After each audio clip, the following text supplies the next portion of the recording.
How to print in Airtable. Hi guys, welcome to another Airtable tutorial. In this tutorial, I'll teach you how you can print in Airtable. So kindly watch to the end. The first step is to log in into your Airtable account, just like I have done here. And then once you've logged in and you're brought to the home page, the next step is to locate the workspace you would like to work on.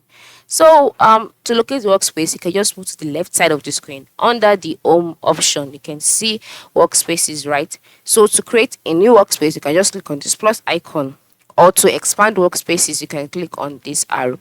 Then once you click on the arrow, you can see the workspace available, so you can just select it, then select it to open it up.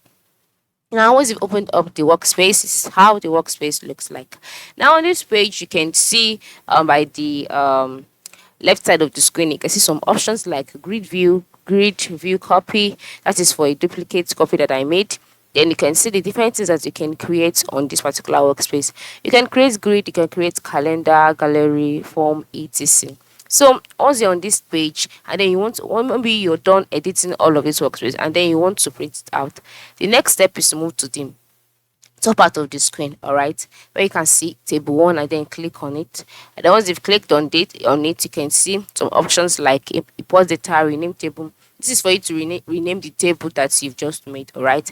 And then you can also edit table description, etc. And then next to it is also another arrow. Here you can decide to search for stuff that you want on the site, all right, and it's on the workspace. Then once you've edited all of that, the next step is to move to the lower part of the screen where you can see a navigation bar showcasing options like view, grid view, hide fields, etc. So as you can see, this next step is for you to select grid view.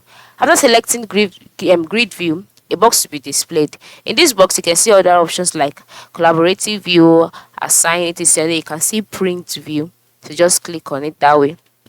Now once you click on it, a window will pop up in the middle of the screen showcasing the print settings such as paper size, layout. So just follow all of this. If this is what you want, you can now click on print and then it will be printed out. So this is basically how you can print on Airtable. Thanks for watching and have a nice day.